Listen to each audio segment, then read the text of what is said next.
দেখুন, আমরা যুক্তরাষ্ট্রের পরিকাঠামোতে আছি, প্রত্যেকের রেসপেক্ট আছে। ফরমার চিফ মিনিস্টারের যে ক্যাটাগরি সিকিউরিটি প্রোভাইড করা দরকার তাকে সে প্রোভাইড করতে হবে।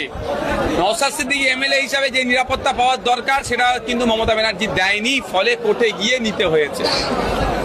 দ্বিতীয় কথা, একজন এমপি হিসাবে যে নিরাপত্তা পাওয়া দরকার সেটা তাকে দিতেই হবে। অভিষেক বাবুর ক্ষেত্রে সেটা হয়েছে। এবার পুরাতন একটা রাগ আছে, আমি আপনি সবাই জানেন, ওপেন সিক্রেট। অভিষেক বাবুর সাথে শুভেন্দু অধিকারী একটা পুরাতন আজকি আছে। এই সুযোগ তিনি পেয়েছেন, কাজে লাগাচ্ছে। এটা অভিযোগ ছিল শুভেন্দু বাবুকে নাকি দীর্ঘক্ষণ কলকাতাতে সিগন্যালে দাঁড় করিয়ে রেখে দিত, তখন ওরা সুযোগ পেত।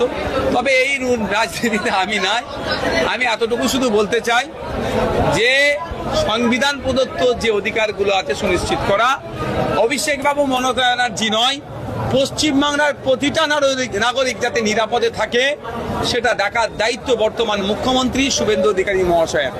সুতরাং কার নিরাপত্তা কমলো, কার নিরাপত্তা সেম থাকলো, কার নিরাপত্তা বাড়লো তা বিবেচ্য নয়।